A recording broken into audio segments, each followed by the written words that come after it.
May banat si Baliw. Ay, sorry naman. Kasi sabi ni Ramil Madriaga, ayon kay dating Pangulong Rodrigo Duterte, dalawa sa mga anak po niya ang baliw at bakla, referring to Pulong Duterte and Baste Duterte. Ayon po yan kay Ramil Madriaga. Kaya ngayong oras po na ito, matindi po ang banat ni Baliw. Ay, sorry. Matindi po ang banat ni Congressman Pulong Duterte. Ang kanyang akusasyon, binibili daw po ang boto laban po kay Sara Duterte kaugnay po ng impeachment complaint. At sabi niya sa kanyang naging post kahapon, hindi kami natatakot, hindi kami uurong, we will stand for the Filipino.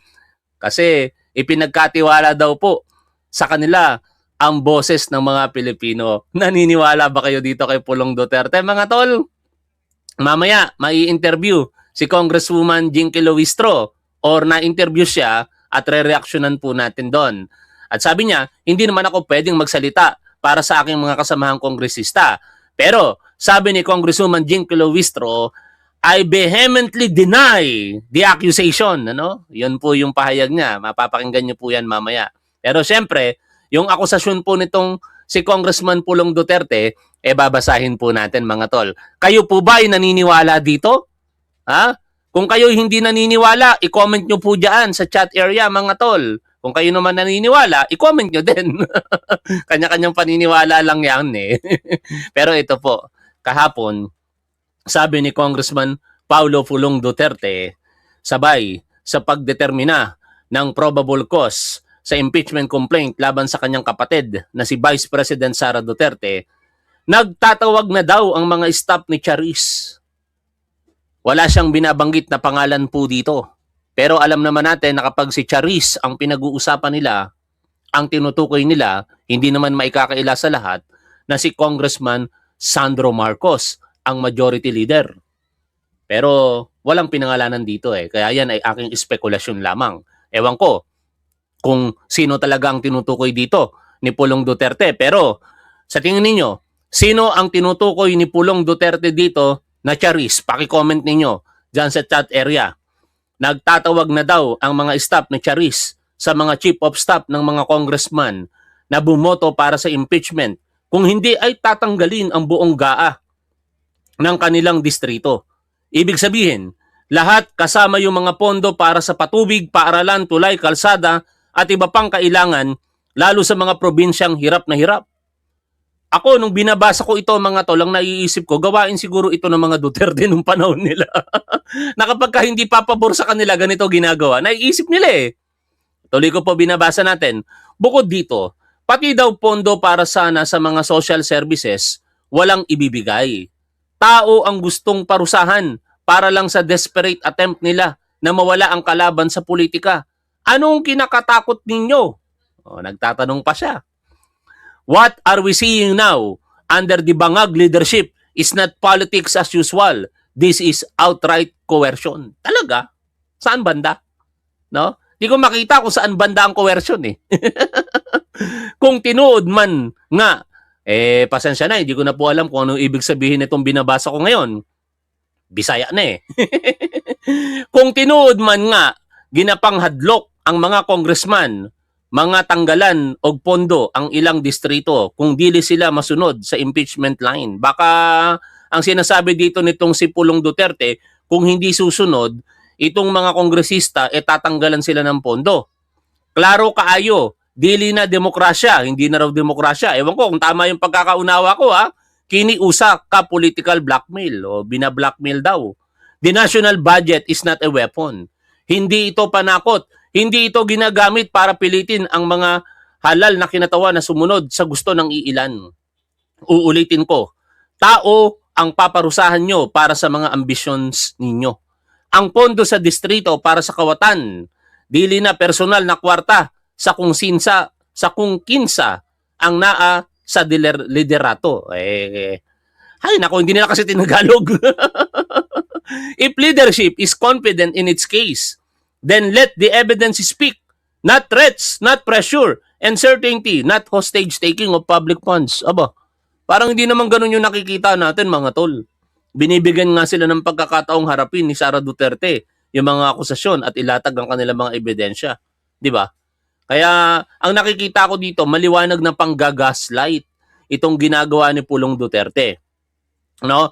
At katulad ng sinabi natin kanina, sabi niya rito, hindi kami uurong, hindi kami matatakot, dili mi magpailad, we will stand our ground, not for politics, but for the Filipino people who entrusted us with their voice.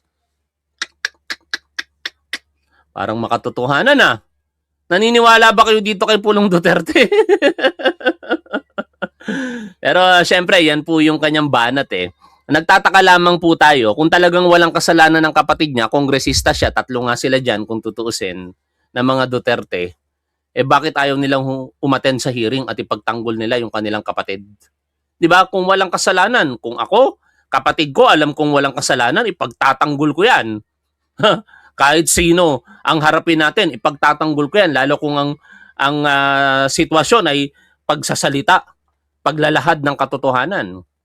At syempre, etong mga Duterte supporter, bukod sa ganitong pagbanat ni Pulong Duterte, sa nangyari pong desisyon kahapon ng Committee on Justice at pagdetermina ng probable cause, nag-react po ang mga abogado nito pong si Vice President Sara Duterte.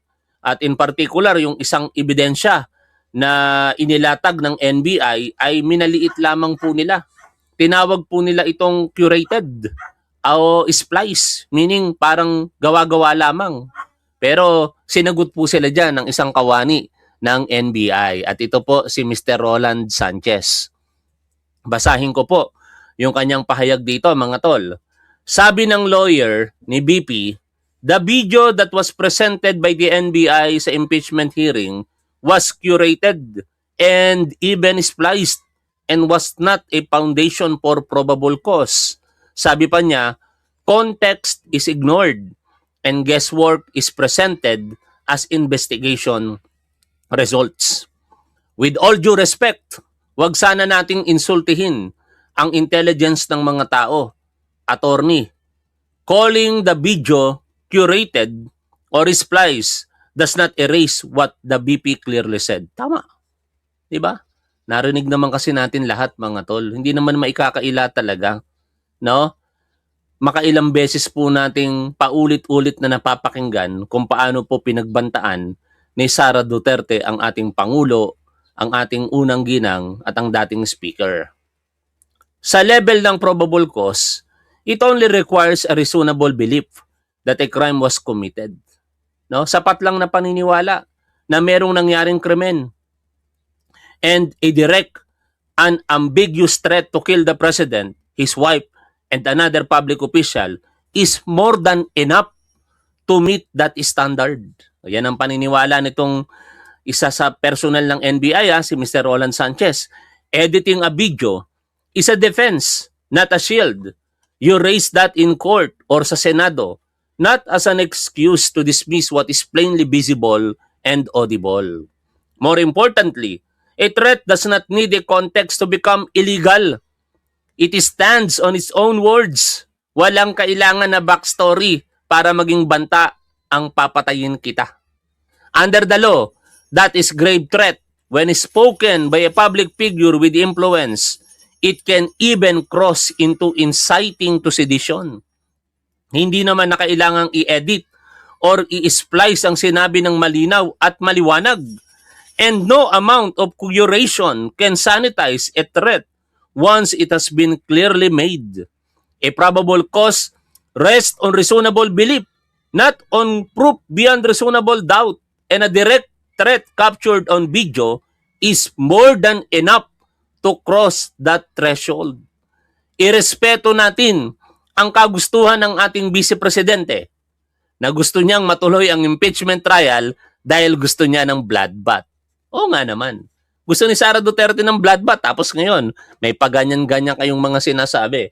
At kaugnay po ng mga pangyayari sa Committee on Justice hearing, kanina mayroon pong pinaunlak na interview si Congresswoman Jinky Luistro. At ito panoorin, pakinggan, reaksyonan po natin mga tol.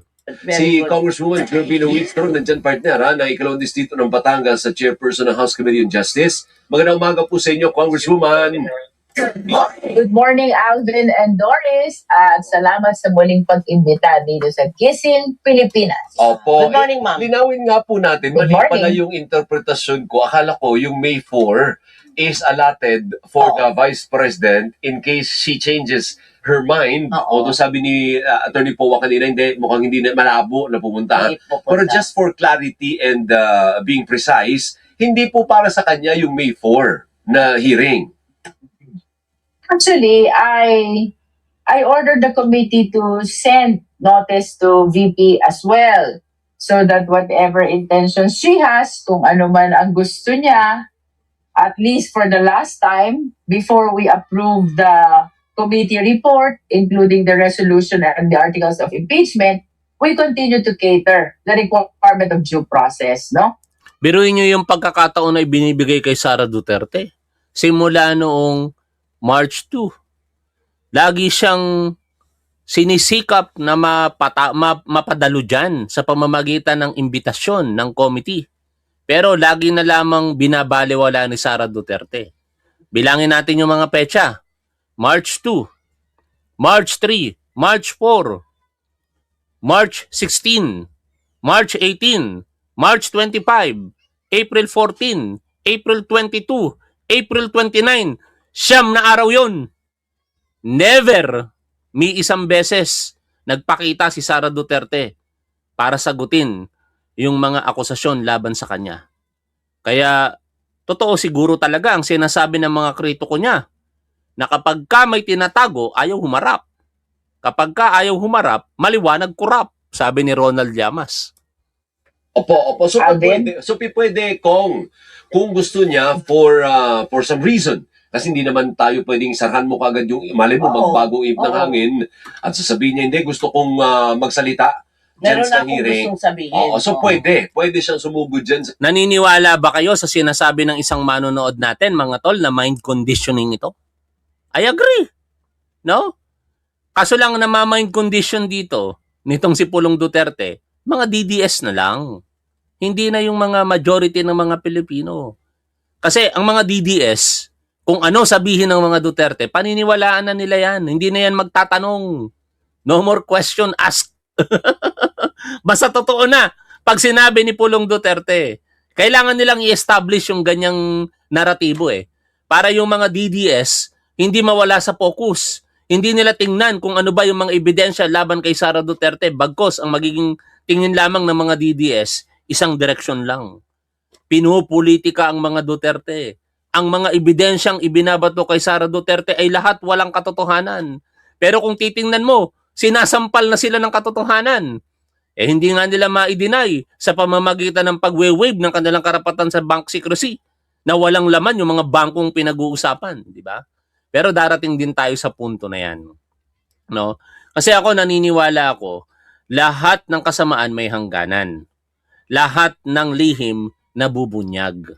No? Walang lihim na hindi nabubunyag. Eventually, malalaman ng taong bayan kung totoo ba talagang may ill-gotten wealth itong si Sara Duterte. Kung totoo ba itong talagang nilustay niya 10 ng mga kanyang kasabwat ang confidential funds na ipinagkatiwala sa Office of the Vice President, including nang siya po'y secretary during the time na Department of Education.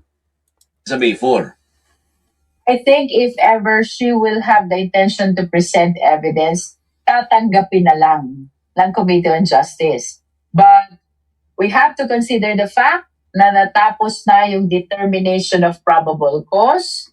The same was unanimously supported by the justice members. So, dun lang. If ever she will come and present evidence, perhaps my inclination will just be to receive whatever she has. Okay, but wala nang walang puwang. tanong-tanong, Wala walang nang ganyan. puwang para Oo. magsalita siya. Correct. Tapos na.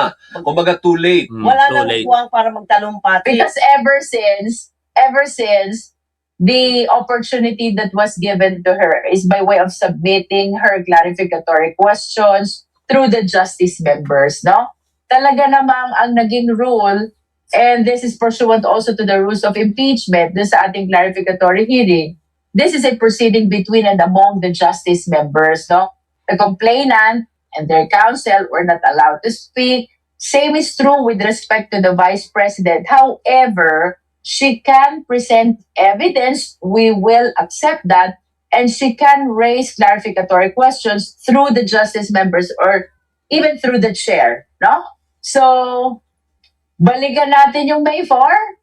The agenda for May 4 is the approval already of the committee report, the resolution, and the articles of impeachment. Indeed, parang ifo-formalize na lang dito Yun. the voting that happened yesterday. Yung mga nangyari kahapon na pagboto, formalization na lamang pala sa May 4. At ine-expect natin na kapag formalize na yan, baka makakuha na yan ng sapat na boto sa plenaryo. Kasi ang inaantay talaga natin dito, mga tol, yung transmittal nito sa Senado eh. 1/3 ng mga miyembro ng House of Representatives basta makapirma, no? Pero kailangan nilang mabigyan muna ng copy. Yun ang sinasabi ng Korte Suprema eh. I-provide ang lahat, mga ebidensya sa lahat ng miyembro ng House of Representatives at syempre kapag binigay na yun, mabibigyan sila ng pagkakataon na tingnan, basahin ang nilalaman ng mga dokumento at ebidensya na yan at walang kadahilanan para po sila'y hindi pumirma o kaya pumirma.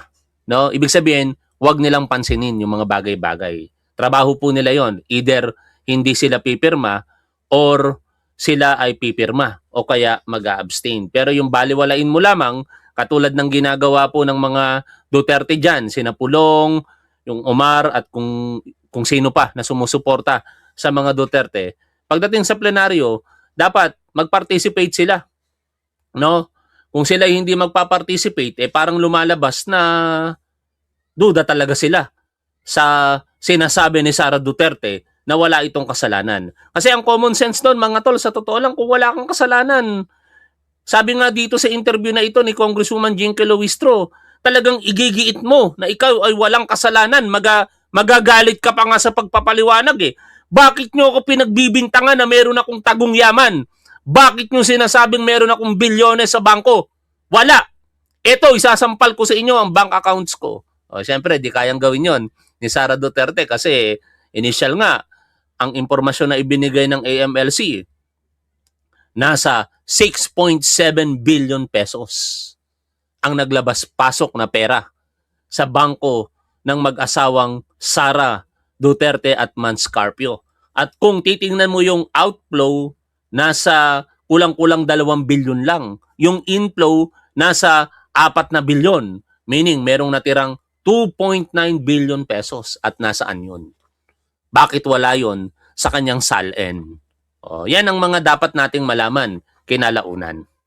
And to see also if the justice members are agreeable to the consolidation of all the grounds under one articles of impeachment. In other words, clarificatory hearing has been concluded already. But since this is still under the jurisdiction of the Justice Committee, I opted to send notice pa rin sa ating Vice Presidente. Kasi po yung dalawang congressman na nag-raise nun, parang hindi malinaw kung ano yung desisyon sa ni-raise nilang point. Di ba si Congressman Sola ba yun? At saka si Gutierrez o Salo or something?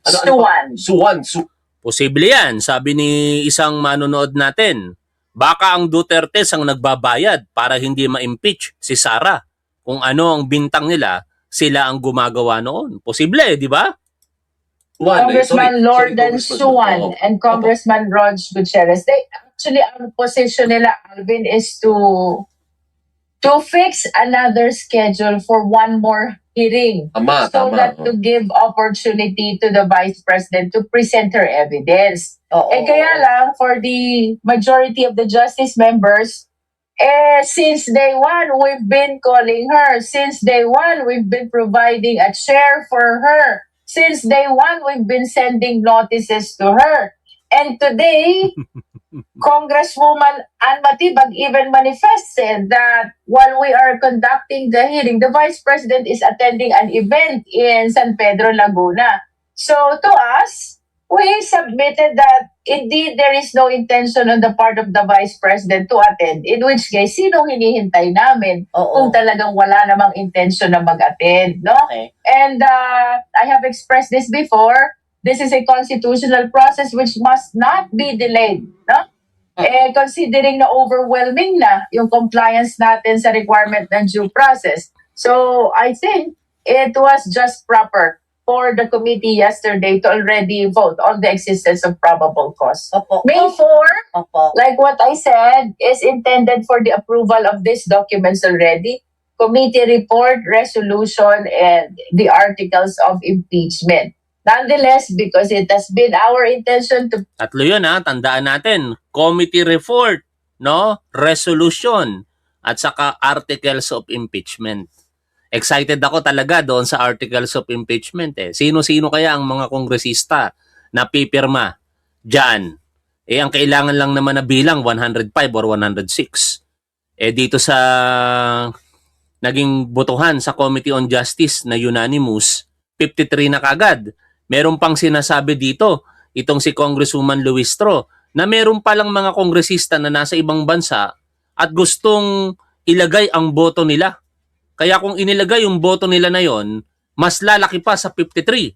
Pero dahil nga po magiging unfair sa mga nagpunta kahapon sa Committee on Justice hearing, hindi po nila pinayagan na ilagay yung boto nila dahil wala po sila doon kahapon. provide ample due process to the Vice President. Pinadalhan pa rin siya ng notice. Oo. If she will come, we will just receive whatever she wanted to submit to the committee. Sabi ng isang tatanga-tangang Duterte supporter, Sara Duterte, solid kami. Wala kaming pakialam. Di ko naman kayo pinipilit na manood dito. Di ba? No, iboto nyo ni si Sara Duterte. Sara Duterte kami! Duterte! Duterte! Kahit magsisigaw kayo, wala kaming pakialam. Di ba? Hindi ko nga kayo ini-invite ditong manood. Kayo lang naman nagsusumiksik, mga tatanga-tanga kasi kayo eh. No? O gusto nyo talagang sinasaktan ng sarili ninyo? Gusto nyo talaga na nakakapakinig kayo na pinagsasabihan kayong mga tanga? Masarap ba sa pakinig ninyo na marinig na kayo yung mga tanga? Mga tangang Duterte supporter? Naririnig nyo yan? Opo. Ma'am, ano po ang inyong reaksyon sa patuloy? Kasi narinig ko kanina si Attorney Powa, yung kanilang patuloy, yung kanilang stand, na hindi naman kami pupunta dyan kasi talaga namang wala silang jurisdiction dito sa kaso na to. Hindi namin kinikilala ito. Hindi po ba't malaking, hindi naman insulto, kundi walang pagbibigay galang sa inyong mandato? Well, that is one interpretation of their position, no? Hindi sila nagbibigay galang sa House of Representatives. Much more, hindi nila iginagalang ang constitutional process. It is important for the government officials to show to the public that they respect this accountability mechanism. Tama! Tama talaga yung sinasabi dito nitong si Congresswoman Luistro. Napakahalaga para sa isang public official na marunong rumispeto sa mga accountability mechanism katulad po ng impeachment. Kasi kung talagang wala kang ginagawang mali at ikaw ay pinagbibintangan, dapat ikaw pa nga ang mas maingay. Bakit nyo ako inaakusahan ng mga ganyang bagay? Walang katotohanan yan. Magharap-harap tayo. Di ba ganun ang normal na dating ng isang taong inaakusahan ng walang kasalanan? Kadalasan talaga napaka-expressive ng kanyang mga sinasabi kasi naghuhugot sa kanyang puso, hindi sa kanyang isipan. Kapag ka puso, usually ang nagsasalita, makatotohanan eh. Tingnan nyo yung nangyari kay Sara Duterte. Puso ang nagsalita sa kanya, ang katotohanan ng kanyang pagkatao masama. Kaya sinabi niya sa ating Pangulo, ipapapatay niya pati ang asawa, pati ang dating speaker. Gigilitan niya ng leeg, pupugutan niya ng ulo. O, puso ang nagsasalita sa kanya doon. Dahil kung isip ni Duterte ang nagsasalita, hindi niya sasabihin yon, lalong-lalo na isa siyang abogado. Because this is what the Constitution provides. Ano ba sabi sa Saligang Batas? Public office is a public trust. And government officials must be accountable to the people at all times. At all times, dapat accountable tayo. Ibig sabihin, if ever there are allegations of offenses and there is a formal hearing that is going on, you should be attending and answering the allegations which are being charged against you, no? Although we acknowledge the fact that this is her right, her prerogative to attend or not, ang problema kasi, pagkakatapos ng hearing, Yun ang masakit. doon sila Nagpapaliwanag sa press. Nagre-release ng statement sa social media. Nak ng teting na yan. Paano mo malalabanan yung mga akusasyon kung doon mo lamang isasaad, sasabihin yung mga paniniwala mo? Hindi yun uubra. Hindi naman accountability mechanism ang media, ang press conference, ang social media. Para talaga, once and for all, makumbinsi mo ang majority ng mga Pilipino, Sara Duterte, magpasakop ka sa isang sistema na itinatadhana ng saligang batas. No? Hindi pwede rito yung above the law ka. Kahit sa tingin ninyo, kayo'y mataas sa batas, hindi uubra. Tapos na ang panahon na yan, mga Duterte. Tapos na ang 6 na taon na panunungkulan ninyo kung saan parang kayo ang batas na kapag sinabi ninyo dapat mangyari. Hindi na uubra ngayon yan. Lalong-lalo na, ang diwa ng mga Pilipino gising na. sagot sa press con, no? Oo. So, hindi naman natin pwedeng i-consider yung kanilang mga pronouncements sa press con because that is not a formal proceeding. That is not the proper forum. The proper forum is the Justice Committee. If they believe na wala talagang ebidensya itong lahat ng ito, ay bakit pa sila magpre-press con to answer everything that is happening in the Justice Committee? Dapat nga, mas umattend sila so that they can rebut yung sinasabi Yun ang nilang baseless accusations. Di ba? Yun ang pinakapunto dyan eh. Kung talagang wala kang kasalanan, dapat mas dumalo ka. Dapat patunayan mo sa pamamagitan ng mga pangontra mong ebidensya at pagsasabi ng katotohanan na ikaw talaga ay walang kasalanan. Pero ano ginagawa ng kampo ni Sara Duterte? Puro pag-iwas. Puro paggamit ng teknikalidad. Kaya ano ang mangyayari? Alibay. No? Hindi pwede yun. Ang linaw-linaw ng mga akusasyon. Si Sara Duterte ay inaakusahan ng pagtatangka sa buhay ng ating Pangulo, ng unang ginang ng dating speaker. Inaakusahan siya ng tagong yaman. Inaakusahan siya ng hindi pagsunod sa tamang requirements ng Statement of Assets, Liabilities, and Net Worth. Inaakusahan siya ng panunuhol. Inaakusahan siya ng maling paggamit ng pondo o yung confidential funds. Lahat yan, pawang mga akusasyon lang naman eh. Pero, bakit ayaw niyang harapin? Alam nyo, di ba mga tol, ang isang taong may kasalanan kadalasan umiiwas. Dahil kung wala kang kasalanan, naharapin mo yan. Yan ang pinagkaiba ng pinersecute talaga nila noon. At yun ang totoong persecution. Sino tinutukoy natin? Si Leila de Lima, si Antonio Trillanes, si Lenny Robredo. Syempre, sa mga sinusuportahan natin, hindi nila ipe-persecute kasi magkakakampi pa noon eh. Pero siguro kung si Pangulong Bongbong Marcos naging kalaban kagad ng mga Duterte, nako, katakot-takot na persecution ang ginawa nila kay Pangulong Bongbong Marcos. 'Di ba? Lalong-lalo na sila yung may hawak. Sila ang may kapangyarihan. Kung ano ang gusto ni Rodrigo Duterte, ganon kadalasan ang nangyayari. Kaya uulitin ko lamang yung sinabi ni Congresswoman Dinky Luistro. Kung ikaw ay talagang walang kasalanan, dapat humaharap ka. Dapat sinasagot mo ang mga akusasyon laban sa iyo. Pero hindi ganon si Sara Duterte.